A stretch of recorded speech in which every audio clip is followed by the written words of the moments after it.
somebody from 30 freaking years ago, or I say 30 fucking years ago.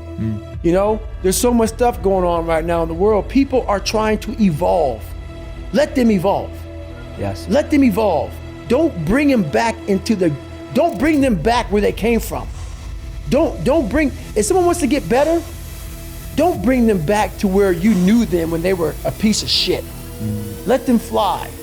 And if you feel like hell because they went away and they escaped the hell that you all once lived in, fix yourself.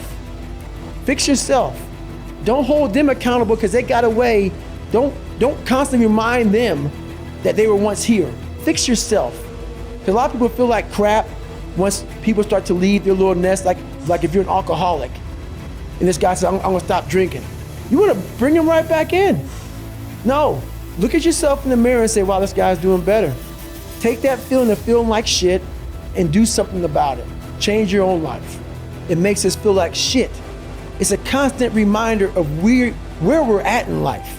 When you see people start to, even this one person, let's say you have a group of 10 friends, best friends, you guys party, you guys are just 9-to-5ers, making minimum wage, we're just getting by. Like Good Will Hunting. You watch that movie? Yeah, absolutely, love it. That guy wanted to stay there. Matt Damon wanted to stay there. You know? Ben Affleck was like, no man, get the fuck out of here, man. That's the kind of people you want to be around. And those people, there's very few people like that exist in those crowds because you're a constant reminder of who they are now. This guy got out. Now every day I wake up thinking, God, I'm a piece of shit. I'm a piece of shit. But I don't have the courage and the strength and the self-discipline to do what he did. So it's a constant reminder, I don't have the courage, but you do. You do have the courage. You just gotta find it. Yeah, they're a lot better than some. They're able to get through. I know a lot of people who can get through Navy SEAL training. But you know, there's a lot of mystique behind all that stuff. And as you start to go through and you start to break it open a little bit, you know, a lot of hard guys, but you know, I wanted more. I wanted more. Talk about in the book a lot too. One thing that hurt me a lot was I thought everybody wanted the same thing I wanted.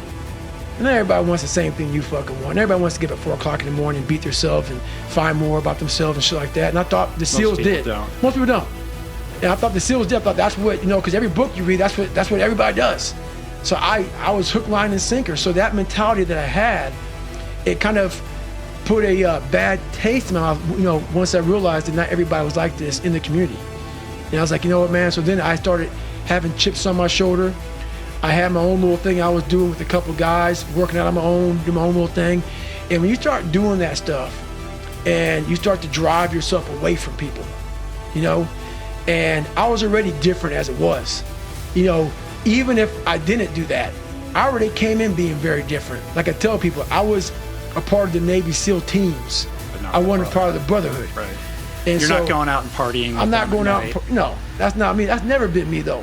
Like if I was in a college, if I was in a big, I couldn't be part of a fraternity, man. I would never join a fraternity, ever. I'd be like, hey, fuck you all, man. I got my own shit going on over here, man. Go fuck yourself. That's me. I don't like fraternities.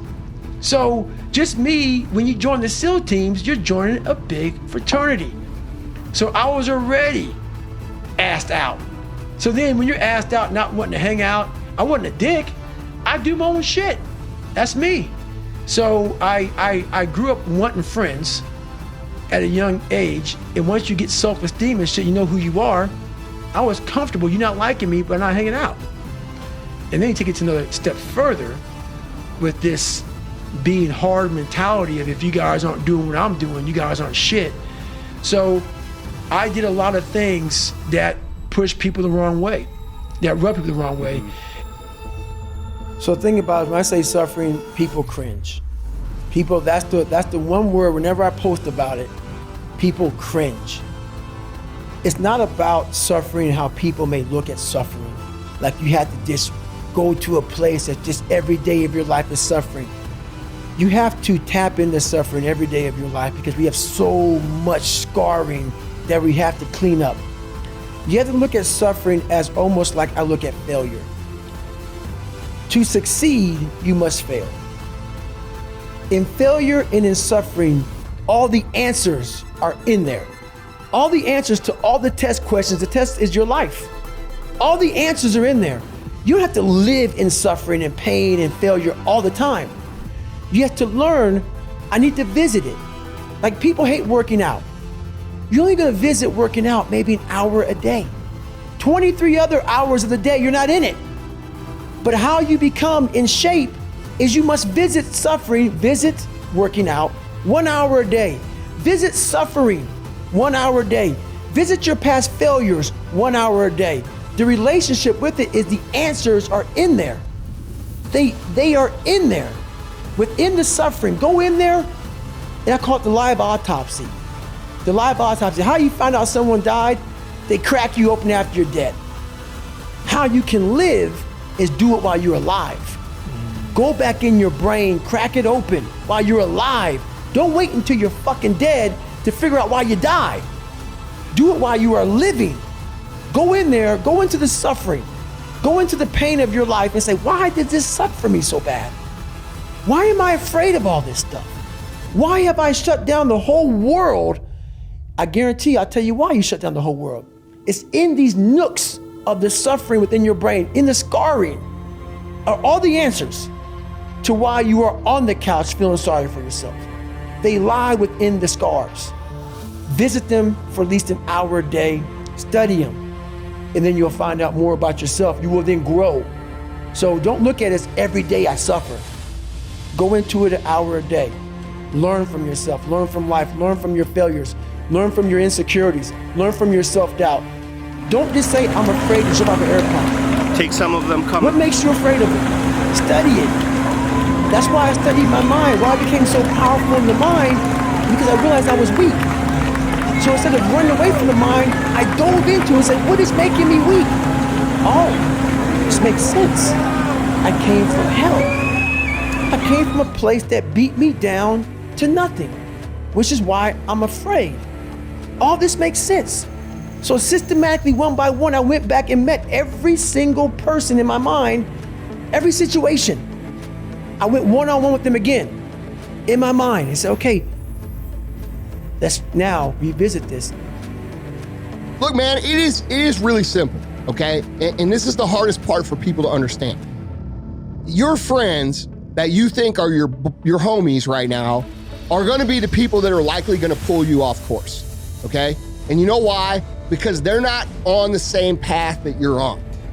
This is something that most people can never get over, and this is why most people are most people, and why most people never achieve the things that they want to achieve. Because they are too uncomfortable sticking to their own game, to their own plan, and going on their own journey, and not listening to Joe and Steve and Mary from the old neighborhood who are still stuck in that old way of thinking, in that old way of living. And guess what?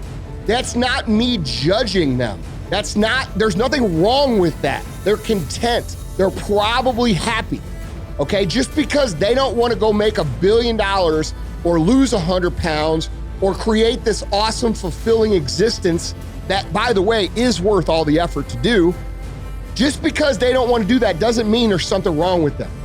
It just means that your nature and their nature are not aligned anymore. That doesn't mean you can't be friends with them. It doesn't mean that you can't have a beer with them. It doesn't mean you can't have a dinner with them. But what it does mean is that you're gonna have to get real fucking comfortable sticking to your own plan and telling them no when they wanna go out on Thursday, Friday, Saturday, Sunday, okay? This is the truth of success. Most people can't succeed because they can't deal with all the old motherfuckers pulling them off the game plan. That's the bottom line. All right, so if you want to win, whether it's this year or next year or fucking ever, you're gonna have to get real comfortable keeping your head on your plan, and it's okay to see these people. You don't have to say, hey, fuck you, because you're not with me. You're either with me or against me. That's not true. The truth is, let people be happy and put the time into making yourself happy. That's what we're going for here, okay? People have different natures. Not everybody's meant to be a billionaire. Not everybody's meant to be a perfect human specimen physically. Not everybody's meant to be spiritually, woke, okay? So stop worrying about other motherfuckers and worry about yourself. You'll be a lot fucking happier.